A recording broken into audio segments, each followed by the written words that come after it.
The gap is starting to rise again because they have stalled significantly behind.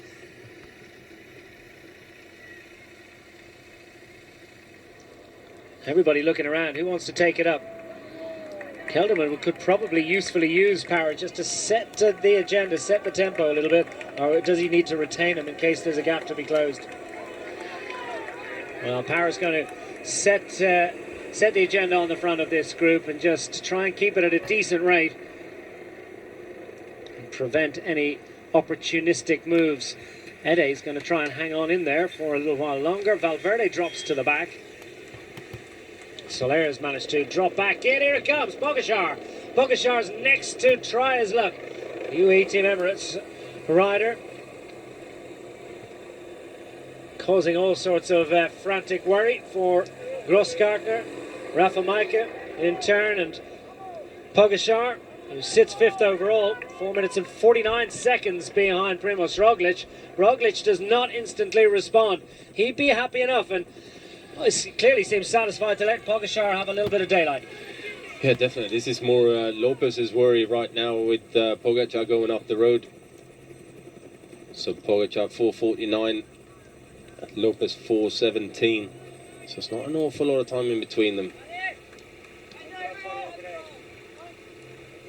Lopez drops a little bit further back towards the back of the group, and this is big opportunity now for Tadej Pogačar. He's closed up a bit of a gap there as well. He's already put a good gap into the red jersey as well. If he can use Teo and Guerrero up there. 2 stage wins already in this event. What about a hat-trick maybe? Don't rule it out. Here it comes, Valverde goes, and this one has to be covered. And Roglič finds himself in a little bit of a difficult moment. He's further back than he might like in this group. And the Bora Hansgrohe team are going to do the job for him. And Valverde comes almost to a grinding halt as he sees they've responded behind. Did he expect anything else? Well, Roglič was a bit boxed in there and struggled to get himself out and attack. So are they going to play the 1-2? No. Quintana stays, watches and waits, is stalked by Miguel Angel Lopez. Lopez surely is going to be the next one. Quintana rides through to the front of the group, and they're boxing clever here. And who's the cleverest of all? Well, now that was the time for Lopez to go counter-attack on Valverde. That would have been a perfect opportunity. Coming off the wheel of Quintana as well. Yeah. It doesn't see him, yeah. One missed opportunity. 4K to go to the top of this hill. Just the third category climb to the summit following this, and they're all almost out on their feet. They're shattered. Rafalom Majko is giving the encouragement to Grosskartner maybe just to set the tempo and prevent these attacks. Good news for Pogačar. He has arrived at the front of the bike race. He is covered the junction now and across to Teo Gegenhardt and Ruben Guerrero. Are they going to be able to follow the flying Slovenian?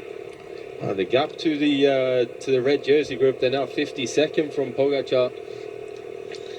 Pogačar has got a great opportunity to move up here. Does the podium beckon perhaps for him? It's a long way to go, but don't rule it out.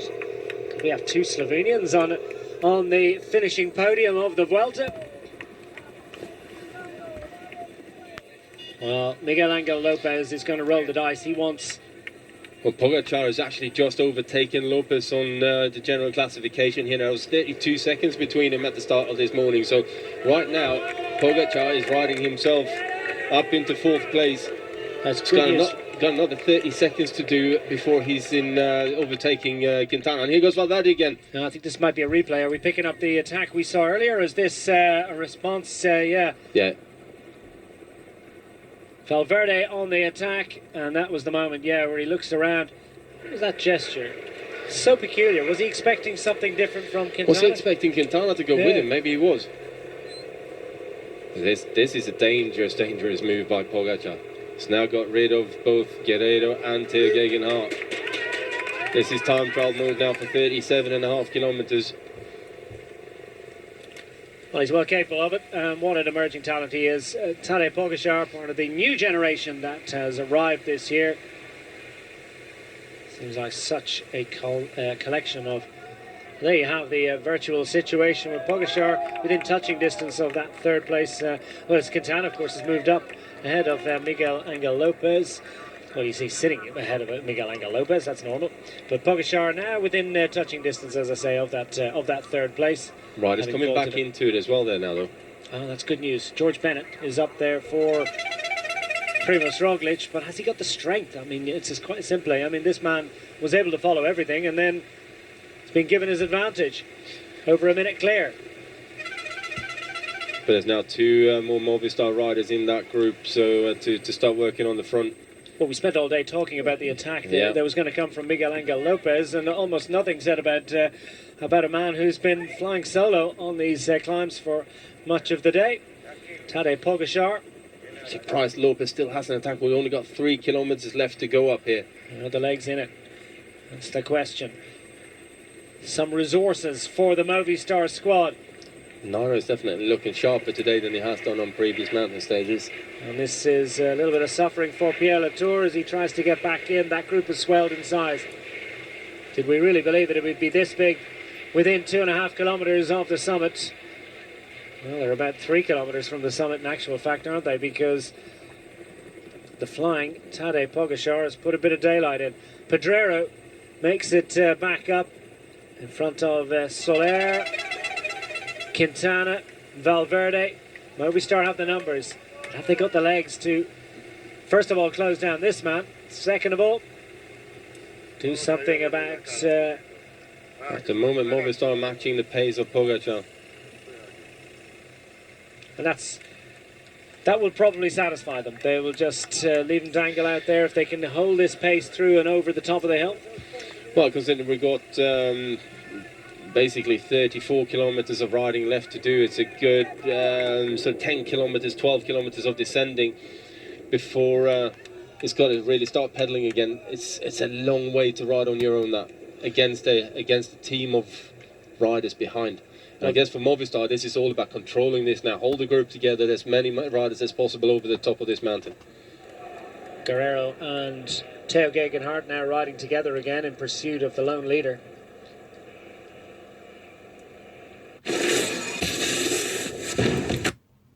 Sport is sponsored by Zwift, where fun is fast.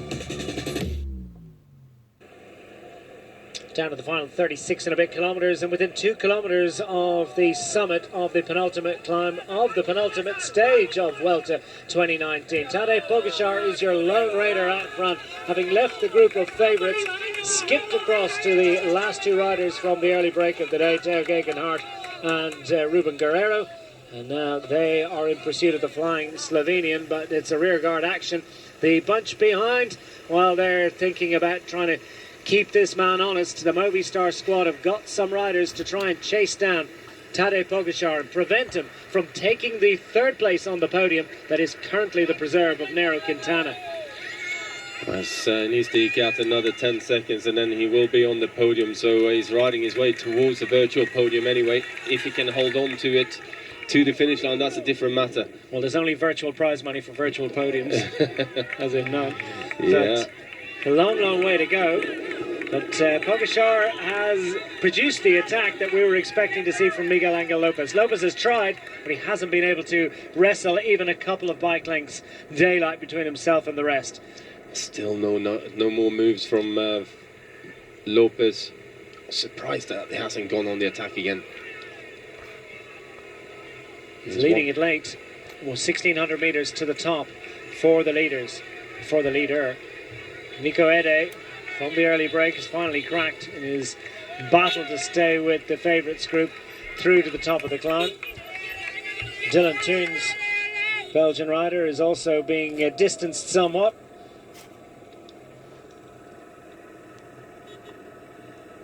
Pernsteiner's made it back up and in for Bahrain Merida, and scooting ahead is the UAE Team Emirates team car. That's a relief to Tadej Pogačar. He's going to get service from his team.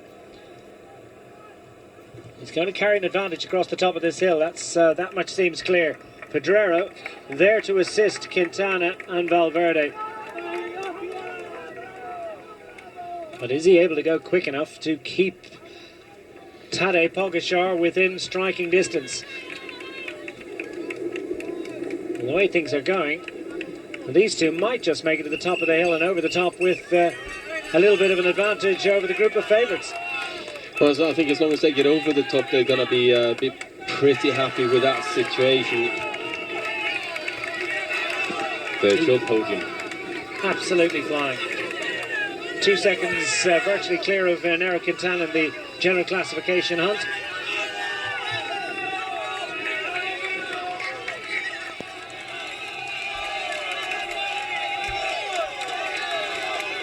Tadej Pogačar almost now. The penultimate climb of the Vuelta is complete, and I just got to ask the question, what is Lopez doing not following Pogačar when he attacks? And he knows that he's only 32 seconds behind on GC. Why not make that move when he knows he's so capable of following and has got that ferocious attack as well? That would have been a great duo to try and dislodge the Movistar duo on the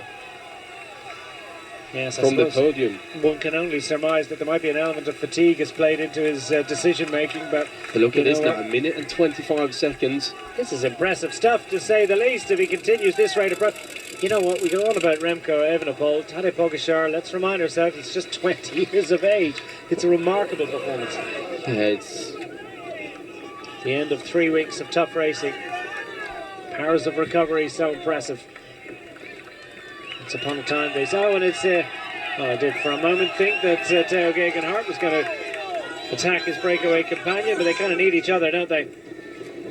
Yeah, they do. They've got about 15-16 seconds though, so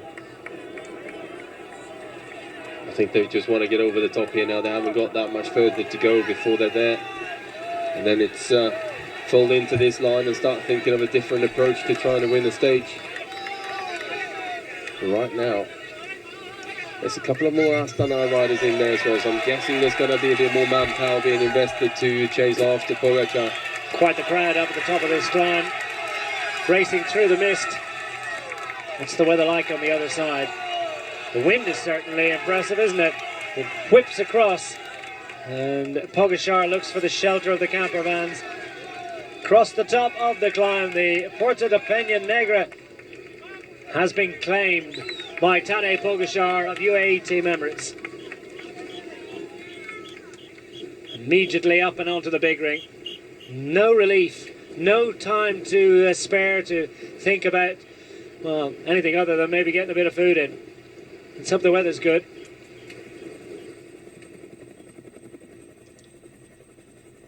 Minute and a half advantage now for Pogačar.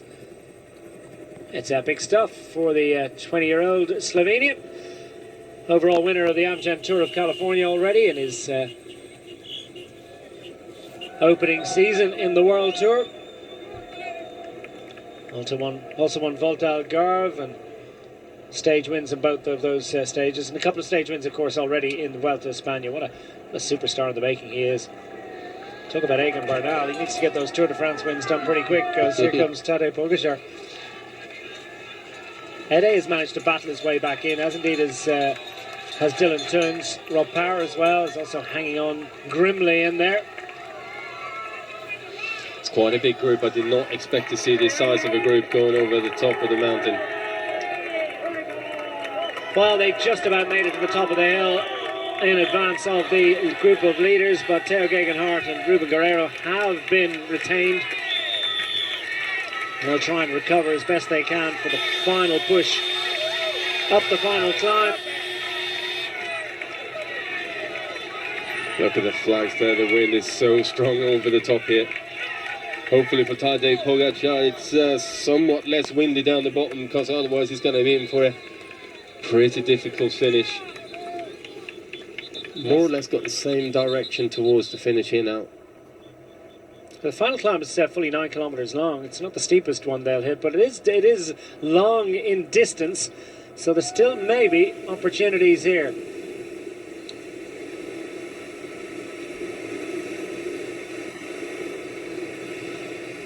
While Pogačar is into the descent, sweeping down the penultimate climb. And the wind is whipping across, so things change a little bit as you move through these hairpins. But Pogačar pressing on, his advantage more than a minute and a half. hoping to move up onto the podium. Well, can Quintana at all stop him? We're going to find out, take you right the way to the finish of this stage after this short break.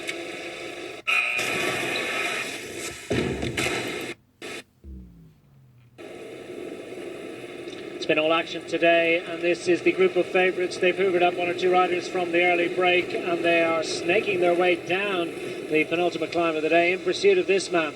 Tadej Pogačar is on his way to glory, or is he? He's got a minute and a half advantage over the group, including Primož Roglič, Alejandra Valverdeja, Naira Quintano. Naira Quintano is the most significant member of that group, because Pogačar has a great opportunity now of overhauling the Colombian rider and moving up onto the podium of the Vuelta España. Pogačar charging up that final few kilometres of the Pena Negra climb, and showing himself to be the strongest of those that had the legs to chance an attack. It's certainly boiling up nicely. The finishing climb beckons. It's 9 kilometres in length, just over 9 kilometres in length. We've got a bonus sprint with just over 11 kilometres to go, by which time they'll already be climbing a little bit. I wonder what Bradley Wiggins thinks about the tactics coming up. We're going to hear from Bradley Wiggins very shortly, but not just yet. Meanwhile, Movistar team press on. Got control of the peloton behind, or the peloton, I mean, of the group of favourites. Well, Primož Roglič has not been found wanting, not for one single moment so far. He's just got one climb left to do this and do this right. What does he face? Well, I wonder what Brad Wiggins thinks of the battle to come. One more climb to come.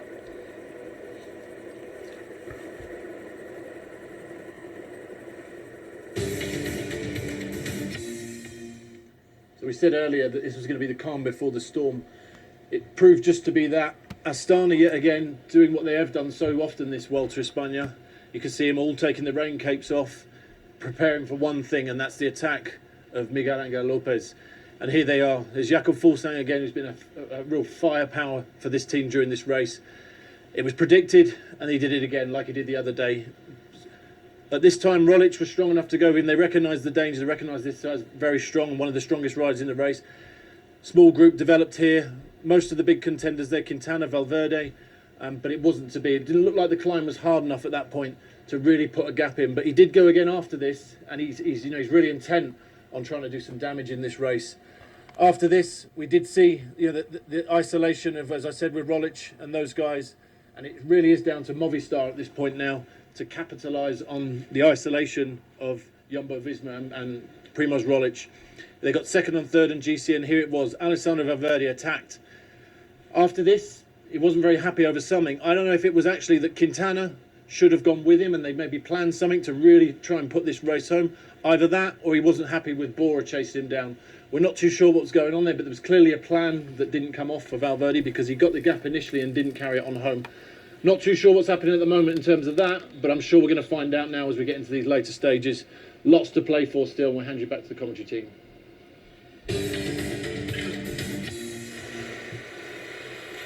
It was surprising, wasn't it, that Alejandro Valverde made that gesture, that he attacked with such venom and force, got a gap, and then almost immediately packed it in. It can only really, I mean, you came to the same conclusion that Naira Quintana didn't follow, so a little bit of miscommunication there at Movistar. That never happens. No, it doesn't. I mean, it was quite strange that he went so hard and then Nairo didn't follow. It was almost... yeah, I'm quite puzzled about that one, actually. They didn't try it again. No, they didn't, and it seems like Valverde is happy to continue riding for second place here. And if he was going for Roglič and trying to put that killer attack in, then he should have continued. Pogačar was already off the road at that point, if I'm not mistaken, and no, he went just after. But still, it was a good attack that could have really put Roglič under pressure. Yeah, why not? Get up the road to Tadej Pogačar, and that would have been a very, very interesting scenario. Except that Roglič was able to respond. He just wasn't instantly up and onto the wheel. Pogačar is holding stations, so he's only lost 1 or 2 seconds on the way down this mountain. Guerreros must be fatigued at this moment. The Portuguese rider was in the break all day, just on the wheel of his fellow breakaway companion Nicola Ede, but fighting to just get back up and onto that wheel after that hairpin. Slightly ropey line through that last corner. Fatigue really does play into how they work their way through these. So now almost down at the bottom, and then they've got those series of that jagged sawtooth profile, tells you that it just goes up and down all the way through to the line, through the remaining 23.5 kilometres. Pogačar, as you mentioned, is losing nothing. The Movistar-led group behind, not making any inroads into Pogačar, and if he retains strength for the final hill, he's definitely got a chance of another stage victory and perhaps a little bit more. Yeah, regardless of what the outcome is, though, you've got to take your hat off to Pogačar for trying. He's really put the rest of the bunch here under pressure, and is doing what we were expecting Lopez to do, and possibly even Valverde to do, to try and take this race to Primož Roglič. But instead, it's the youngest rider in the race, Tadej Pogačar, that's decided to throw caution to the wind. Well, the three brothers loom large above the group down below. Well, there were two brothers assisting Miguel Angel Lopez in his efforts. The Izaguirre brothers doing their level best on behalf of Miguel Angel Lopez. Still it sits at 1:33. That ticker hasn't changed a bit in a while. Well, there it goes. Minor little adjustment to show that it's still awake. Mountains classification has not changed dramatically, so Samitier not able to get there. Well, Pogačar still has maybe a shot. Still got the final climb to come. But he's not going to have enough points on offer at that climb. No, it's only 3 points to on the top of a third category climb.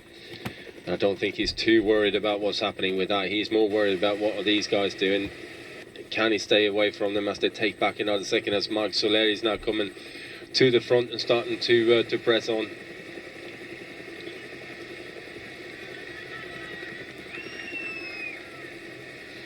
Tall figure of Marc Soler, former winner of Paris-Nice.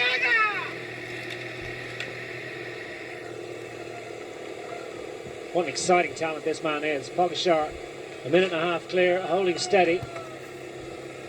Needs to save something for that finishing climb. But then again, needs to be clear of the group when he gets there.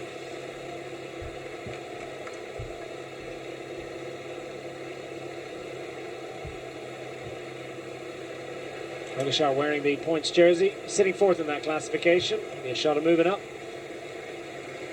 Looking after it. Now, on behalf of Primož Roglič, who looks almost home and hosed, it could conceivably be, there could be an exchange if Sam Bennett was to take intermediate sprint and the stage glory tomorrow. Stranger things have happened. Certainly not the primary consideration for Primož Roglič. Wants the overall, that red jersey, sitting comfortably on his shoulders as he sits comfortably behind the Movistar riders, Naira Quintana, and in turn his nearest rival Alejandro Valverde immediately in front. And that ticket just keeps on expanding and coming back together. 1,036,000 now, so Pogačar is extending his gap.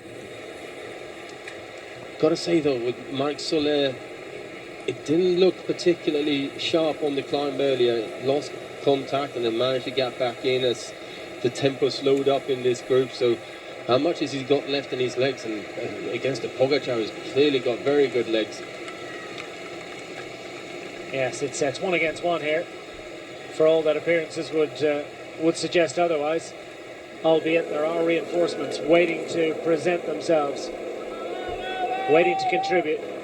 Pedrera next up. What sort of legs has he got? He was distanced a little bit after Soler, which is presumably why Soler is using his resources earlier than Pedrera, with a climb to come. And I wonder how long time it's going to take before Astana put any more riders up there. If they got the legs, Fuglsang was hanging not too far back there as Tadej Pogačar goes under a 20 kilometre to go banner. Well, he's got 18 seconds advantage over Naira Quintana in a virtual situation. It's not a lot. So things still looking good for Quintana to be able to close that, because Pogačar is laying it all out on the road. Meanwhile, Naira Quintano is taking shelter from teammates in the group behind, saving some energy for the climb to come. And they're already on climbs. Looking at the profile, I think you will agree that it's almost unseemly haste, because this is quite a steep little road they're on. Look at the pace across it.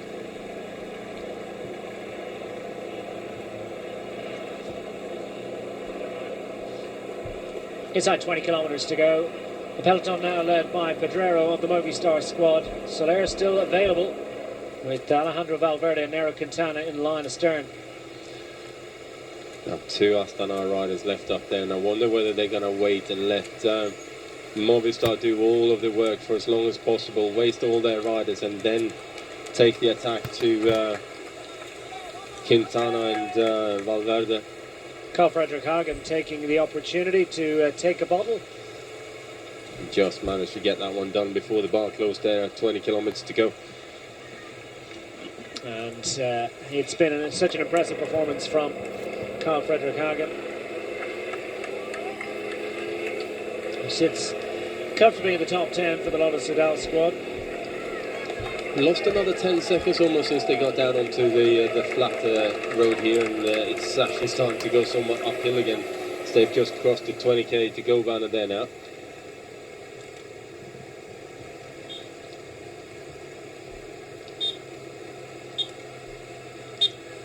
Tadej Pogačar, the youthful features of a rider already among the world's best. What is his potential?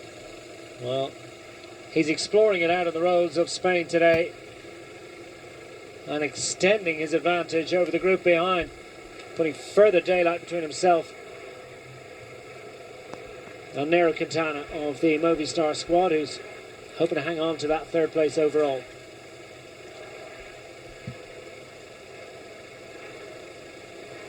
Remember, at the bottom of the final climb, coming with just over 9 kilometres remaining.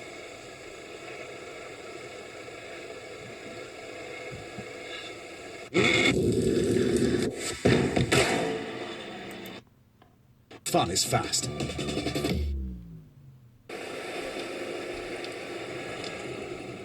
Primož Roglič now within 11 kilometres of deciding the general classification, albeit with the caveat that they've got to ride through that final stage tomorrow. But the bonus seconds have been taken. Alejandra Valverdeja just protecting his second place by taking the second position across the line. Taking it as it's a net gain for Tadej Pogačar of 1 second through the bonus sprint. Bonus seconds on the line as well, 10, 6 and 4.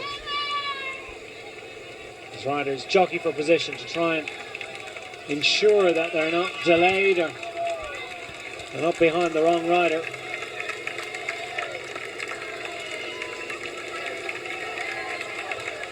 Marc Soler down the back. Nico Ede just alongside. And it's 10 to go. 10 kilometres from the 190 that faced them when they began this penultimate stage. The most amount of climbing in any one stage in the entire Vuelta of España. Lived up to its billing. It's been quite the scrap out on the roads today. So we head up towards the Plataforma de Gredos, Sierra de Gredos, a fantastic theatre for bike racing action.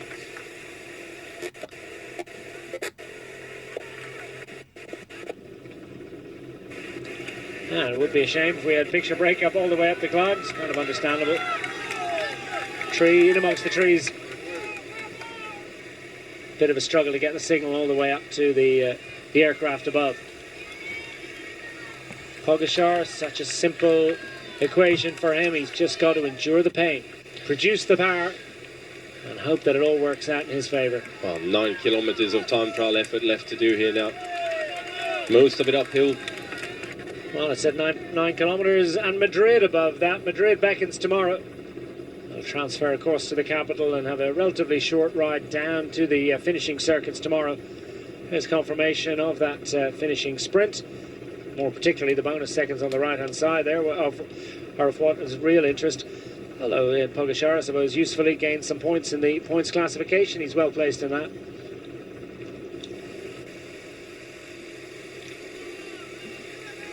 His advantage reduces ever so slightly. As we're just starting the final climb. Yeah, and that'll be why.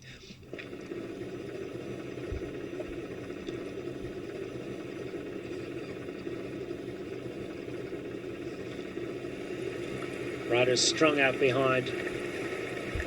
Pogačar still hanging on ahead of Quintana. There's just 23 seconds between Quintana and Pogačar for third place on general classification. And when the main group behind, when it starts to ramp up, what the time, we'll watch the clock like a hawk to see exactly what's happening there. The average, as I tell you, it's at 3.1%, as I've said. But remember, it's got that tiny little dip. Means it's not quite as benign and as easy a climb as the bare statistics might suggest.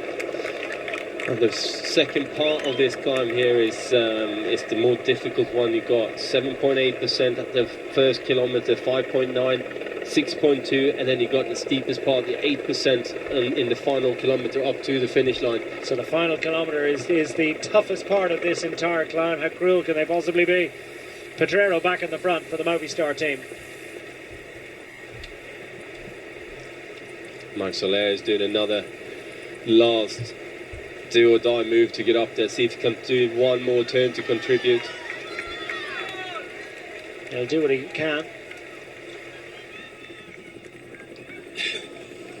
Well, now we're looking at the attacks are going to have to come from Lopez again to try and cover and get himself back in front of Pogačar. Well, does he wait? Does he wait until relatively late on now? Is he now in defensive mode?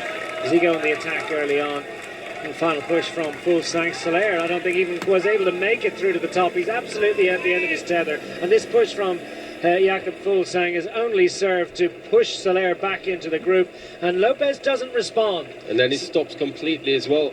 So he gets the dig out from his teammate, but doesn't use it to launch a springboard attack. So that's something of a surprise from Miguel Angel Lopez. So maybe the legs just aren't in it today. There's a couple of times he's done that. Yeah, there might not be. 10 seconds lost there, 12 seconds lost by Pogačar on that one attack, but now all of a sudden the clock is going in his favour again. All that effort from Jakob Fuglsang having the desired effects, of course, of limiting the advantage of Tadej Pogačar. All of the attention is switched to the young Slovenian. Primož Roglič, his better placed fellow countryman, so far has had no problems. Here comes